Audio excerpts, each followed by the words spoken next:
ಸಂಕ್ರಾಂತಿ ಹಬ್ಬದಂದೇ ಬೆಳಗಾವಿಯಲ್ಲಿ ಹೆಣ ಬಿದ್ದಿದೆ. ಇದಕ್ಕೆ ಸಂಬಂಧಪಟ್ಟಂತೆ ಈಗ ಒಂದು ಬ್ರೇಕಿಂಗ್ ನ್ಯೂಸ್ ಇದೆ. ಸಂಕ್ರಾಂತಿ ಹಬ್ಬದಂದೇ ಬೆಳಗಾವಿಯಲ್ಲಿ ಬಿತ್ತು ಹೆಣ. ಹಬ್ಬದೂಟ ತಂದಿದ್ದ ಅತ್ತೆಯನ್ನೇ ಹತ್ಯೆಗೈದಿದ್ದಾನೆ ಅಳಿಮಯ್ಯ. ಬೆಳಗಾವಿಯ ಕಲ್ಯಾಣ ನಗರದ ರೇಣುಕಾ ಪಡುಮುಖೆ ಹತ್ಯೆ ಮಾಡಿರುವಂತದ್ದು, ಹತ್ಯೆಯಾಗಿರುವಂತಹ ದುರ್ದೈವಿ. ಮಗಳಿಗೆ ಸಂಕ್ರಾಂತಿ ಹಬ್ಬದೂಟ ಕೊಡಲು ಬಂದಿದ್ದಂತಹ ರೇಣುಕಾ ಮನೆಗೆ ಏಕೆ ಬರ್ತೀಯಾ ಅಂತ ಅಳಿಯ ಕಿರಿಕ್ ತೆಗೆದು ಚಾಕುವಿನಿಂದ ಇರಿದು ಅತ್ತೆಯನ್ನೇ ಕೊಲೆಗೈದಿದ್ದಾನೆ. ಏನು ಶುಭಂ ಅತ್ತ ಬಿರ್ಜೆ ಕೊಲೆಗೈದಿರುವಂತಹ ಅಳಿಮಯ್ಯ, 24 ವಯಸ್ಸು. ವಿಕೋಪಕ್ಕೆ ತಿರುಗಿದಂತ ಗಲಾಟೆ ಕೊಲೆಯಲ್ಲಿ ಅಂತ್ಯವಾಗಿದೆ. ಮಗಳಿಗೆ ಸಂಕ್ರಾಂತಿಗೆ ಹಬ್ಬದೂಟವನ್ನ ಕೊಡುವುದಕ್ಕೆ ಬಂದಿದ್ದಂತ ಅತ್ತೆಯನ್ನೇ ಅಳಿಯ ಹತ್ಯೆ ಮಾಡಿರುವಂತಹ ಘಟನೆ ಬೆಳಗಾವಿಯಲ್ಲಿ ನಡೆದಿದೆ.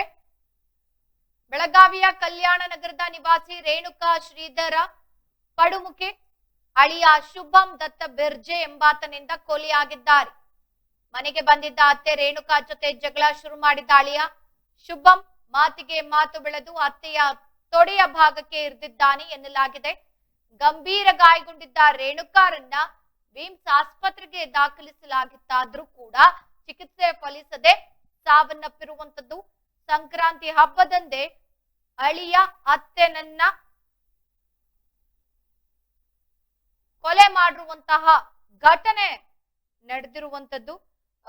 ಹಬ್ಬದೂಟವನ್ನ ಕೊಡ್ಲಿಕ್ಕೆ ಬಂದಂತಹ ಅತ್ತೆ ಏನಿದ್ದಾರೆ, ಅತ್ತೆ ಜೊತೆ ಜಗಳವನ್ನ ತೆಗಿತಾನೆ. ಫಸ್ಟ್ ಏಕ್ ಬರ್ತೀಯ ನಮ್ಮ ಮನೆಗೆ ಅನ್ನೋ ಒಂದು ವಿಚಾರಕ್ಕೆ ಶುರುವಾದಂತಹ ಗಲಾಟೆ ಮಾತಿಗೆ ಮಾತು ಬೆಳೆದು ಇಬ್ಬರ ನಡುವೆ ಚಾಕುವಿನಿಂದ ಇರಿದು ಹತ್ಯೆಯನ್ನ ಮಾಡಿರುವಂತದ್ದು ಅಳಿಯ. ಇದಕ್ಕೆ ಸಂಬಂಧಪಟ್ಟಂತೆ ಈಗ ಪೊಲೀಸ್ ಠಾಣೆಯಲ್ಲಿ ಪ್ರಕರಣ ಕೂಡ ದಾಖಲಾಗಿರುವಂತದ್ದು. ಸಂಕ್ರಾಂತಿ ಹಬ್ಬದ ದಿನ ಈ ರೀತಿಯಾಗಿ ಕೊಲೆ ನಡೆದಿರುವುದು ನಿಜಕ್ಕೂ ಕೂಡ ಬೇಸರವನ್ನ ತಂದಿರುವಂತದ್ದು. ಆದ್ರೆ ಏನು ಹಬ್ಬದೂಟವನ್ನ ಕೊಡ್ಲಿಕ್ಕೆ ಬಂದಿದ್ದಂತ ಅತ್ತೆಯನ್ನ ಹತ್ಯೆಗೈದಿದ್ದು, ನಿಜಕ್ಕೂ ಏಕೆ ಬರ್ತೀಯಾ ಅಂತ ಜಗಳ ಶುರುವಾಗಿದ್ದು, ಇದ್ರ ಹಿಂದೆ ಏನು ಕಾರಣಗಳಿರ್ಬೋದು, ಏನಾದ್ರೂ ಕೌಟುಂಬಿಕ ಕಲಹಗಳು ಅಂದ್ರೆ ಕುಟುಂಬದ ನಡುವೆ ಏನಾದ್ರೂ ಜಗಳಗಳಿತ್ತ ಅಥವಾ ಅತ್ತೆ ಮತ್ತೆ ಅಳಿಯನ ನಡುವೆ ಏನಾದ್ರೂ ಮನಸ್ತಾಪಗಳಿದ್ವಾ, ಜಗಳ ಇದ್ವಾ, ಏನ್ ಕಾರಣ ಅಂತ ಗೊತ್ತಿಲ್ಲ. ಇನ್ನು ನಿಖರವಾದಂತಹ ಮಾಹಿತಿ ಲಭ್ಯವಾಗಿಲ್ಲ.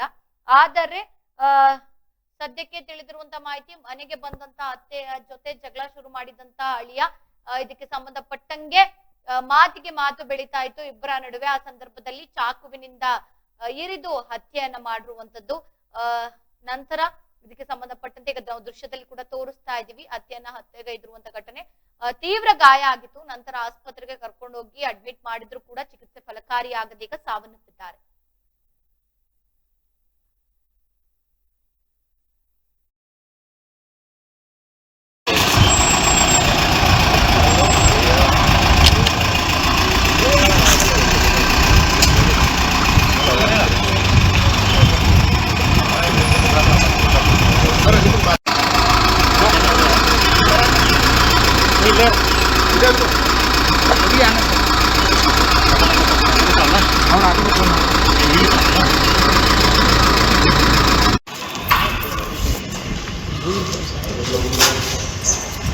ಹಲೋ ವೆಂಕಟವ್ರೆ, ಹಲೋ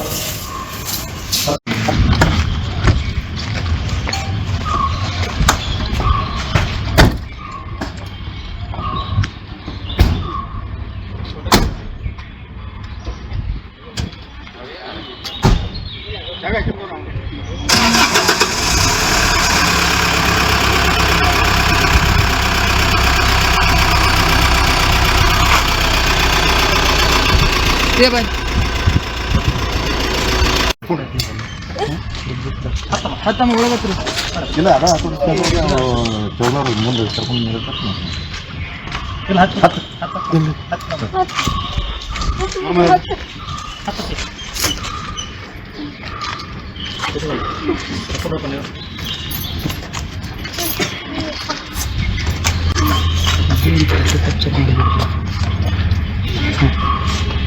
ಕಾಲ್ ತೆಗಿಯಮ್ಮ, ಕಾಲ್ ತೆಗಿಯಮ್ಮ.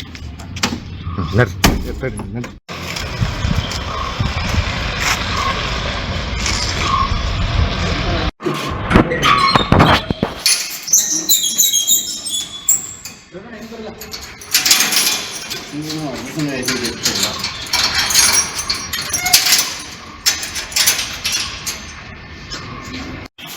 ಬರ್ರಿ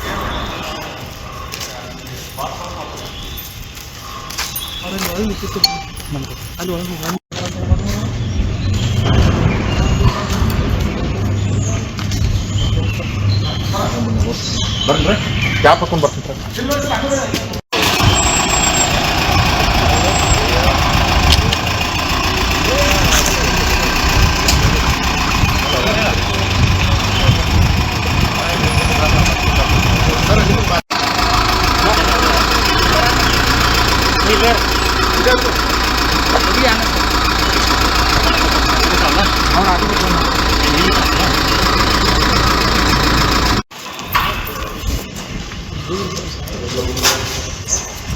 ಹಲೋ ವೆಂಕಟವ್ರೆ, ಹಲೋ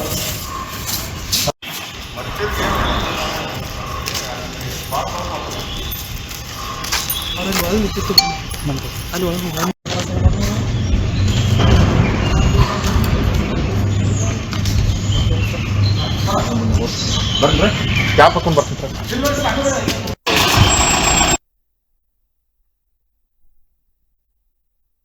ಏನೋ ಮಕರ ಸಂಕ್ರಾಂತಿ ಹಬ್ಬದ ಪ್ರಯುಕ್ತ ಡಿಫ್ರೆಂಟ್ ಅಡುಗೆಗಳನ್ನ ಮಾಡ್ಕೊಂಡು ಬಂದಿದ್ದಂತಹ ಮಗಳಿಗೆ ಕೊಡಲು ಬಂದಿದ್ದಂತಹ ಅತ್ತೆಯನ್ನ ಅಳಿಯನೇ ಕೊಲೆ ಮಾಡಿದ್ದಾನೆ. ಸುಗ್ಗಿ ಕಾಲದ ಹಬ್ಬದಲ್ಲಿ ಮನೆಯ ಸಂಭ್ರಮದ ಬದಲು ಸೂತಕ ಆವರಿಸಿರುವಂತದ್ದು ಬೆಳಗಾವಿ ನಗರದ ಖಾಸಬಾಗ್ ನಲ್ಲಿ ದುರ್ಘಟನೆ ನಡೆದಿದೆ. ಬೆಳಗಾವಿ ಕಲ್ಯಾಣ ನಗರದ ನಿವಾಸಿ ರೇಣುಕಾ ಶ್ರೀಧರ ಪದಮುಖಿ ಕೊಲೆಯಾದ ಮಹಿಳೆ ಆಗಿದ್ದು, ಮಲ್ಲಪ್ರಭಾ ನಗರದ ಶುಭಂ ದತ್ತ ಬಿರ್ಜೆ ಕೊಲೆ ಮಾಡಿದ ಆರೋಪಿ ಆಗಿರುವಂತದ್ದು. ರೈತ ಗಲ್ಲಿಯಲ್ಲಿ ಬಾಡಿಗೆ ಮನೆಯಲ್ಲಿ ಮಗಳು ಛಾಯಾ ಅಳಿಯ ಶುಭಂ ಜೊತೆ ವಾಸವಾಗಿದ್ರು. ಕಳೆದ 7 ತಿಂಗಳ ಹಿಂದೆ ಅಷ್ಟೇ ಇವರ ಮದುವೆ ಆಗಿತ್ತು. ಇಂದು ಮಕರ ಸಂಕ್ರಾಂತಿ ಹಬ್ಬದ ಹಿನ್ನೆಲೆ ಮಗಳಿಗೆ ಎಳ್ಳು ಬೆಲ್ಲದ ಜೊತೆ ಸಂಕ್ರಾಂತಿ ಹಬ್ಬದೂಟ ಕೊಡುವುದಕ್ಕೆ ಅವರ ತಾಯಿ ಮನೆಗೆ ಬಂದಿರ್ತಾರೆ. ಆದ್ರೆ ಈ ವೇಳೆ ಒಂದಷ್ಟು ವಿಚಾರಗಳಿಗೆ ಕುಟುಂಬದ ಗಲಾಟೆ ಶುರುವಾಗಿ ಮಾತಿಗೆ ಮಾತು ಬೆಳೆದು ಚಾಕುವಿನಿಂದ ಇರಿದು ಕೊಲೆ ಮಾಡಿದ್ದಾನೆ. ಇನ್ನು ಇದಕ್ಕೆ ಸಂಬಂಧಪಟ್ಟಂತೆ ಮತ್ತಷ್ಟು ಮಾಹಿತಿಯನ್ನ ನೀಡಲು ನಮ್ಮ ಪ್ರತಿನಿಧಿ ನಾಗನಗೌಡ ಪಾಟೀಲ್ ದೂರವಾಣಿ ಸಂಪರ್ಕದಲ್ಲಿದ್ದಾರೆ. ನಾಗನಗೌಡ ಪಾಟೀಲ್, ಈಗ ಸಂಕ್ರಾಂತಿ ಹಬ್ಬಕ್ಕೆ ಅಡುಗೆ ಮಾಡ್ಕೊಂಡು ಬಂದಿದ್ದಂತಹ ಅತ್ತೆಗೆ ಒಂದು ರೀತಿಯಾಗಿ ಶಾಕ್ ಆಗಿರುವಂತದ್ದು. ಯಾಕೆಂದ್ರೆ ಈಗ ಅತ್ತೆಯನ್ನೇ ಕೊಲೆಗೈದಿದ್ದಾನೆ ಅಳಿಯ. ಇದಕ್ಕೆ ಸಂಬಂಧಪಟ್ಟಂತೆ ಈಗ ಅವರ ಫ್ಯಾಮಿಲಿ ಹೇಳ್ತಿರುವಂತದ್ದೇನು, ಯಾವ ಕಾರಣಕ್ಕೆ ಜಗಳ ಶುರುವಾಯ್ತು, ಯಾವ ಕಾರಣಕ್ಕೆ ಕೊಲೆ ಆಯ್ತು ಅಂತ?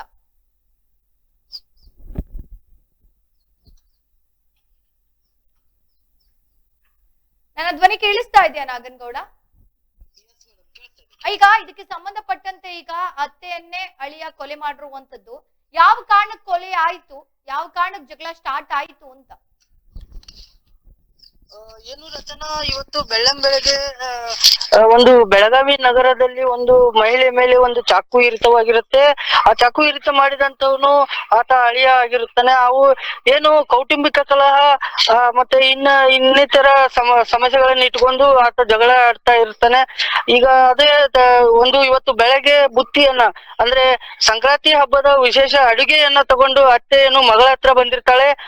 ಆ ಸಂದರ್ಭದಲ್ಲಿ ಮಗಳಿಗೇನು ಊಟವನ್ನು ಕೊಟ್ಟು ಹೋಗ್ಬೇಕನ್ನೋ ಅಷ್ಟರಲ್ಲಿ ಕೆಲವೊಂದಷ್ಟು ಗೊಂದಲಗಳನ್ನು ಇಟ್ಟುಕೊಂಡು ಹಳೆಯ ಏನು ಜಗಳ ತೆಗಿತಾನೆ. ಆ ಜಗಳ ವಿಕೋಪಕ್ಕೆ ತಿರುಗಿ ಆತ ಏನ್ ಮಾಡ್ತಾನೆ, ಮನೆಯಲ್ಲಿದ್ದಂತ ಒಂದು ಹರಿತಾದಂತ ಚಾಕುವನ್ನ ತಗೊಂಡು ಹಾಸಿಗೆಗೆ ಹೊಟ್ಟೆ ಭಾಗಕ್ಕೆ ಏನು ಚುಚ್ಚಿದಾಗ ತೀವ್ರ ರಕ್ತಸ್ರಾವ ಆಗಿ ಸಾವನ್ನಪ್ಪಿರುವಂತದ್ದು ರಚನಾ.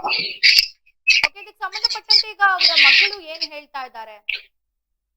ಏನು ಈಗ ಪೊಲೀಸ್ ಇಲಾಖೆಯವರು ಮತ್ತು ಅವಳ ಮಗಳು ಹೇಳ್ತಾ ಇರೋ ಮಾಹಿತಿ ಏನಂತಂದ್ರೆ, ಇಲ್ಲ ಮಗಳಿಗೆ ಆರೋಗ್ಯದಲ್ಲಿ ಸಮಸ್ಯೆ ಆಗಿರುತ್ತೆ. ಆ ಆರೋಗ್ಯ ಸಮಸ್ಯೆ ಆದಾಗ ಅಳಿಯ ಏನು ಗಂಡ ಇರ್ತಾನೆ, ಆ ವ್ಯಕ್ತಿ ಏನು ಅವ್ರಿಗೆ ಚಿಕಿತ್ಸೆ ಕೊಡಿಸಿದ್ರಲ್ಲ. ಹಾಗಾಗಿ ಚಿಕಿತ್ಸೆ ಕೂಡ ತಾಯಿನೇ ಬಂದು ಒಂದು 3,000-4,000 ರೂಪಾಯಿ ಖರ್ಚು ಮಾಡಿ ಚಿಕಿತ್ಸೆ ಕೊಡಿಸಿರ್ತಾಳೆ. ಹಾಗೆ ಆ ವಿಷಯವನ್ನು ಇವತ್ತು ಪ್ರಸ್ತಾವನೆ ಮಾಡಿದಾಗ ಅಲ್ಲಿ ಅಳಿಯ ಒಂದು ಕೋಪಗೊಂಡು ಈ ಘಟನೆ ನಡೆದಿದೆ ಅಂತೇಳಿ ಅಲ್ಲಿ ಕುಟುಂಬಸ್ಥರು ಹಾಗೂ ಪೊಲೀಸ್ ಇಲಾಖೆ ಹೇಳ್ತಾ ಇರುವಂತದ್ದು ರಚನಾ. ಓಕೆ, ಧನ್ಯವಾದ ತಮ್ಮೆಲ್ಲ ಮಾಹಿತಿಗಾಗಿ ನಾಗನಗೌಡ. ಏನು ಇಲ್ಲಿ ಅಳಿಯ ಅತ್ತೆಯನ್ನೇ ಕೊಲೆಗೈದಿದ್ದಾನೆ, ಯಾವ ಕಾರಣಕ್ಕೆ ಕೊಲೆಗೈದಿದ್ದಾನೆ ಅಂತ ಈಗ ಮೇಲ್ನೋಟಕ್ಕೆ ತಿಳಿದು ಬರ್ತಾ ಇರುವಂತಹ ವಿಚಾರ ಏನು ಅಂತ ಅಂದ್ರೆ, ಈ ಹಿಂದೆ ಏನು ಈಗ ಕೊಲೆ ಆಗಿದ್ದಾರೆ ಅವರ ಮಗಳಿಗೆ ಒಂದಿಷ್ಟು ಆರೋಗ್ಯದ ಮೇಲೆ ಸಮಸ್ಯೆ ಆಗಿರುತ್ತೆ. ಆ ಸಂದರ್ಭದಲ್ಲಿ ಹೆಂಡತಿಗೆ ಚಿಕಿತ್ಸೆಗೆ ಖರ್ಚಾಗಿದ್ದ ಹಣ ನೀಡುವಂತ ಪೀಡಿಸ್ತಾ ಇದ್ನಂತೆ. ಅದರಂತೆ ಇಂದು ಮನೆಗೆ ಬಂದಿದ್ದ ಅತ್ತೆಗೆ ಹಣ ನೀಡುವಂತೆ ಕೇಳಿದ್ದಾನೆ. ಈ ವೇಳೆ ಹಣ ಕೊಡುವುದಿಲ್ಲ ಅಂದಿದ್ದಕ್ಕೆ ಗಲಾಟೆ ಮಾಡಿದ್ದಾನೆ. ಆಗ ಮಾತಿಗೆ ಮಾತು ಬೆಳೆದು ಗಲಾಟೆ ವಿಕೋಪಕ್ಕೆ ಹೋಗಿದ್ದು. ಮೊದಲೇ ಮದ್ಯ ಸೇವಿಸಿದಂತ ಶುಭಂ ಏಕಾಏಕಿ ಅತ್ತೆಗೆ ಚಾಕುವಿನಿಂದ ಇರಿದಿದ್ದಾನೆ ಅನ್ನೋ ಒಂದು ಮಾಹಿತಿ ಕೂಡ ಲಭ್ಯವಾಗ್ತಾ ಇರುವಂತದ್ದು. ಈಗ ಇದರಿಂದ ಗಂಭೀರವಾಗಿ ಗಾಯಗೊಂಡಿದ್ದಂತ ರೇಣುಕಾ ತೀವ್ರ ರಕ್ತಸ್ರಾವವಾಗಿ ಮನೆಯಲ್ಲಿ ಅಂದ್ರೆ ಹಾಸ್ಪಿಟಲ್ಗೆ ಕರ್ಕೊಂಡು ಹೋಗುವ ಮುಂಚೆನೆ ಪ್ರಾಣ ಹೋಗಿದೆ ಅನ್ನೋ ಒಂದು ಮಾಹಿತಿ ಈಗ ಲಭ್ಯವಾಗ್ತಾ ಇದೆ. ಜೊತೆಗೆ ಘಟನಾ ಸ್ಥಳಕ್ಕೆ ಡಿಸಿಪಿ ರೋಹನ್ ಜಗದೀಶ್ ಭೇಟಿ ನೀಡಿದ್ದು ಪರಿಶೀಲಿಸಿದ್ದಾರೆ. ಮರಣೋತ್ತರ ಪರೀಕ್ಷೆಗೆ ಬೆಳಗಾವಿ ವಿಮ್ಸ್ ಶವಾಗಾರಕ್ಕೆ ಮೃತದೇಹವನ್ನ ರವಾನಿಸಲಾಗಿದೆ.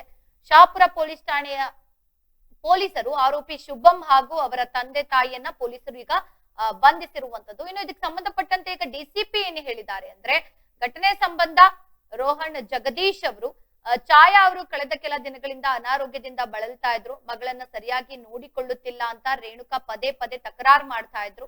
ಸಂಕ್ರಾಂತಿ ಹಬ್ಬದ ಕಾರಣ ರೇಣುಕಾ ಅವರು ಮಗಳಿಗೆ ಬುತ್ತಿ ಕೊಡಲು ಬಂದಿದ್ರು, ಅಂದ್ರೆ ಊಟ ಕೊಡ್ಲಿಕ್ಕೆ ಬಂದಿರ್ತಾರೆ. ಈ ವೇಳೆ ಅತ್ತೆ ಮತ್ತು ಅಳಿಯನ ನಡುವೆ ಮಾತಿಗೆ ಮಾತು ಬೆಳೆದು ಪರಿಸ್ಥಿತಿ ವಿಕೋಪಕ್ಕೆ ಹೋಯ್ತು. ಬಳಿಕ ಮನೆಯಲ್ಲಿದ್ದ ಚಾಕು ತೆಗೆದುಕೊಂಡು ರೇಣುಕಾ ಅವರ ತೊಡೆಗೆ ಚುಚ್ಚಿದ್ದಾನೆ ಅನ್ನೋ ಒಂದು ಮಾಹಿತಿ ಈಗ ಲಭ್ಯವಾಗಿರುವಂತದ್ದು. ಒಟ್ಟಿನಲ್ಲಿ ಹಬ್ಬದ ದಿನವೇ ಮನೆಯಲ್ಲಿ ಸೂತಕದ ಛಾಯೆ, ಹಬ್ಬದ ದಿನವೇ ಅಳಿಯ ಅತ್ತೆಯನ್ನ ಕೊಲೆಗೈದಿರುವಂತಹ ಘಟನೆ ನಡೆದಿದೆ.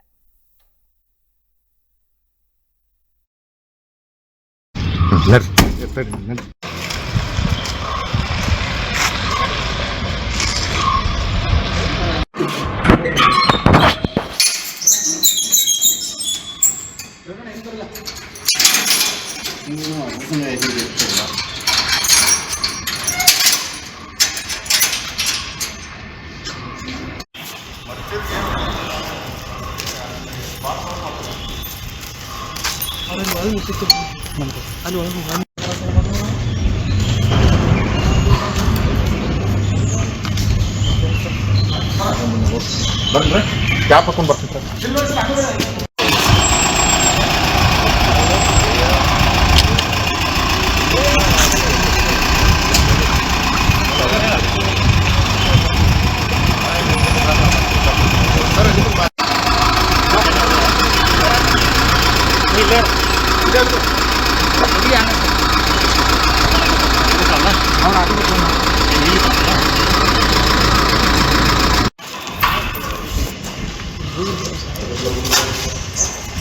ಹಲೋ ವೆಂಕಟವ್ರೆ, ಹಲೋ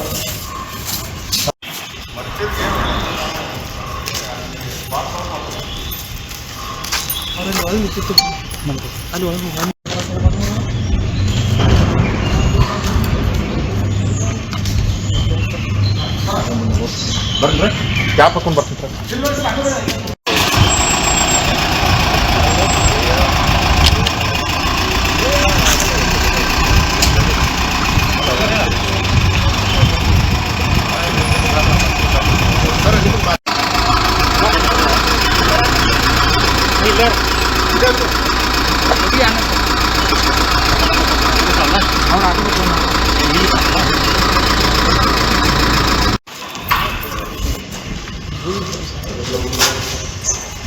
ಹಲೋ ವೆಂಕಟವ್ರೆ, ಹಲೋ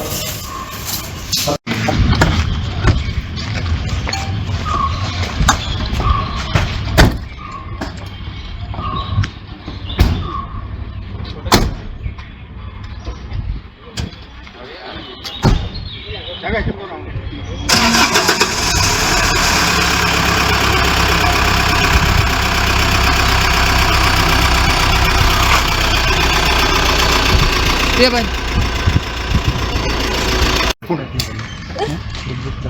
ಹತ್ತಮ್ಮ ಒಳಗತ್ರಿ ಇಲ್ಲ ಅದ ಚೌನವ್ರು ಮುಂದೆ ಕರ್ಕೊಂಡು ಇಲ್ಲ ಹತ್ತು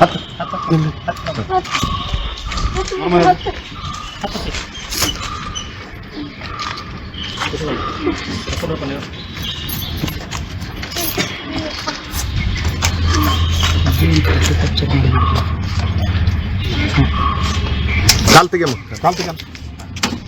ನಡ್ರಿ ನಡ್ರಿ.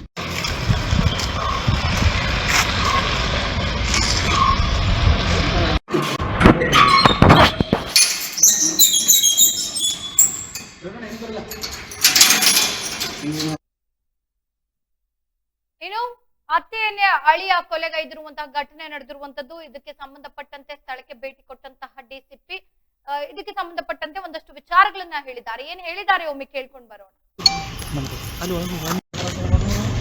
ದಿನ ಬೆಳಿಗ್ಗೆ ಶಾಪುರ್ ಪೊಲೀಸ್ ಸ್ಟೇಷನ್ ವ್ಯಾಪ್ತಿಯಲ್ಲಿ ಬರೋ ರೈತ್ ಗಲ್ಲಿಯಲ್ಲಿ ಒಂದು ಕೊಲೆ ಪ್ರಕರಣ ದಾಖಲಾಗಿದೆ. ಈ ಕೊಲೆ ಪ್ರಕರಣದ ಸಾರಾಂಶ ಏನು ಅಂತ ಹೇಳಿದ್ರೆ, ರೇಣುಕಾ ಪಾಡುಮುಖಿ ವಯಸ್ಸು 44, ಇವರಿಗೆ ಒಂದು ಸ್ಟ್ಯಾಬಿಂಗ್ ಇಂಜುರಿ ಆಗಿರುತ್ತೆ. ಸ್ಟ್ಯಾಬಿಂಗ್ ಇಂಜುರಿ ಆಗಿ ಅವ್ರಿಗೆ ಹಾಸ್ಪಿಟ್ಲಿಗೆ ಕರ್ಕೊಂಡು ಹೋಗೋ ಸಮಯದಲ್ಲಿ ಅವರು ಎಕ್ಸೆಸಿವ್ ಬ್ಲೀಡಿಂಗ್ ಆಗಿ ಅವರು ಸಾವನ್ನಪ್ಪಿರ್ತಾರೆ. ಈ ಸ್ಟ್ಯಾಬಿಂಗ್ ಇಂಜುರಿ ಮಾಡಿದವರು ಅವರ ಸ್ವಂತ ಅಳಿಯನೇ ಆಗಿರ್ತಾರೆ. ಈ ಅಳಿಯ ಹೆಸರು ಬಂದು ಶುಭಂ ದತ್ತಾ ಬಿರ್ಜಿ ಅಂತ ಹೇಳಿ. ಇದರಲ್ಲಿ ಈ ಪ್ರಕರಣದಲ್ಲಿ ಅವರ ತಂದೆ ತಾಯಿ ಕೂಡ ಭಾಗಿಯಾಗಿರ್ತಾರೆ. ಅವ್ರ ಹೆಸರು ಸುಜಾತ ಬಿರ್ಜಿ ಮತ್ತೆ ದತ್ತಾ ಬಿರ್ಜಿ ಅಂತ ಹೇಳಿ. ಇವರು 3 ಜನನ ನಾವು ಆಲ್ರೆಡಿ ದಸ್ತಗಿರಿ ಮಾಡಿದೀವಿ, ಮತ್ತೆ ಅವರಿಗೆ ನಾವು ಜುಡಿಷಿಯಲ್ ಕಸ್ಟಡಿಗೆ ಕೂಡ ನಾವು ಕಳಿಸ್ಕೊಡ್ತೀವಿ. ಈ ಮರ್ಡರಿನ ಕಾರಣ ಏನು ಅಂತ ಹೇಳ್ಬೇಕು ಅಂತ ಹೇಳಿದ್ರೆ, ಈ ಹುಡುಗ ಮತ್ತೆ ಹುಡುಗಿಗೆ ಮದ್ವೆ ಆಗಿ 7 ತಿಂಗಳಾಗಿದೆ. ಈಗ 7 ತಿಂಗಳು ಮದ್ವೆ ಆಗಿದ ನಂತರ ಕೂಡ ಅವರಲ್ಲಿ ಸ್ವಲ್ಪ ಬೇರೆ ಬೇರೆ ವಿಚಾರಕ್ಕೆ ವೈಮನ್ಸ್ ಎಲ್ಲ ಇರುತ್ತೆ. ಮತ್ತೆ ಕಳೆದ 3 ದಿನಗಳಿಂದ ಈ ಯಾರು ಅಕ್ಯೂಸ್ಡ್ ಇದಾನೆಲ್ಲ ಅವನ್ ಹೆಂಡತಿ ಮತ್ತೆ ಡಿಸೀಸ್ಡ್ ಮಗಳು, ಇವರಿಗೆ ಒಂದ್ ಸ್ವಲ್ಪ ಮೈಗೆ ಹುಷಾರಿಲ್ದಿರೋ ಕಾರಣ ಈ ಹುಡುಗ ಅವಳಿಗೆ ಯಾವುದೇ ರೀತಿ ಚಿಕಿತ್ಸೆ ಇಂಥದ್ದು ಕೊಡ್ಸಿರೋದಿಲ್ಲ. ಕೊಡ್ಸಿರೋದ ಕಾರಣ ಅವರ ತಾಯಿ ಬಂದು ಅವರ ಮಗಳಿಗೆ ಚಿಕಿತ್ಸೆಯನ್ನ ಕೂಡ ನೀಡ್ತಾರೆ. ಚಿಕಿತ್ಸೆಯನ್ನು ನೀಡಿ ಅದ್ರದ್ದು ವೆಚ್ಚನೂ ಅವ್ರ ತಾಯಿನ ಕೂಡ ಕೊಟ್ಟಿರ್ತಾರೆ. ಈ ವಿಚಾರವಾಗಿ ಈ ದಿನ ಬೆಳಿಗ್ಗೆ ಅವರ ಮಗಳನ್ನ ಯೋಗಕ್ಷೇಮ ವಿಚಾರಿಸ್ಲಿಕ್ಕೆ ಮತ್ತೆ ಅವರ ಅಳಿಯನ್ಗೆ ಬುದ್ಧಿಮತ್ ಹೇಳಲಿಕ್ಕೆ ಇವ್ರ ತಾಯಿ ಅವ್ರ ಮನೆಗೆ ಬಂದಿರ್ತಾರೆ. ಮನೆಗೆ ಬಂದಿದ್ದ ಸಂದರ್ಭದಲ್ಲಿ ತಾಯಿಗೆ ಮತ್ತೆ ಅವ್ರ ಅಳಿಯನ್ಗೆ ಮಾತುಕತೆ ನಡೆಯುತ್ತೆ. ಆ ಸಮಯದಲ್ಲಿ ಅಳಿಯ ಹೋಗ್ಬಿಟ್ಟು ಅವರ ತಂದೆ ತಾಯಿನಿ ಕೂಡ ಕರ್ಕೊಂಬರ್ದಾಗ ಎಲ್ಲರ ನಡುವೆನೂ ಮಾತಿನ ಒಂದು ಆರ್ಗ್ಯುಮೆಂಟ್ ನಡೆಯುತ್ತೆ. ಮತ್ತೆ ಆರ್ಗ್ಯುಮೆಂಟ್ ನಡೆಯೋ ಸಂದರ್ಭದಲ್ಲಿ ಈ ಅಳಿಯ ಇದ್ದವನು ಡಿಸೀಸ್ಡಿಗೆ ಅಲ್ಲೇ ಇದ್ದಿದ್ದ ಮನೆಯಲ್ಲಿ ಒಂದು ಶಾರ್ಪ್ ಇನ್ಸ್ಟ್ರೂಮೆಂಟ್ ಇಂದ ಅವರಿಗೆ ಒಂದು ಸ್ಟ್ಯಾಬ್ ಇಂಜುರಿ ಮಾಡ್ತಾರೆ. ಸ್ಟ್ಯಾಬ್ ಇಂಜುರಿ ಮಾಡಿದ ನಂತರ ಬ್ಲೀಡಿಂಗ್ ಆಗ್ಲಿಕ್ಕೆ ಸ್ಟಾರ್ಟ್ ಆಗುತ್ತೆ. ಬ್ಲೀಡಿಂಗ್ ಆದ್ಮೇಲೆ ಅವರಿಗೆ ಹಾಸ್ಪಿಟ್ಲಿಗೆ ಕರ್ಕೊಂಡು ಹೋಗ್ತಾರೆ. ಹಾಸ್ಪಿಟ್ಲ್ ಅಲ್ಲಿ ಕರ್ಕೊಂಡು ಹೋದಾಗ ಅವರು ಮೃತಪಟ್ಟಿರ್ತಾರೆ. ಈ ಬಗ್ಗೆ ಡಾಕ್ಟರ್ಸ್ ಸ್ಪಷ್ಟನೆಯನ್ನ ನೀಡಿದ್ಮೇಲೆ ನಾವು ಸ್ಟೇಟ್ಮೆಂಟ್ ನ ತಗೊಂಡು ಪ್ರಕರಣ ಕೂಡ ದಾಖಲು ಮಾಡಿಕೊಂಡು 3 ಜನ ಆರೋಪಿತರನ್ನ ನಾವು ದಸ್ತಗಿರಿ ಕೊಡ್ತೀವಿ. ದಿನ ಬೆಳಿಗ್ಗೆ ಶಾಪುರ್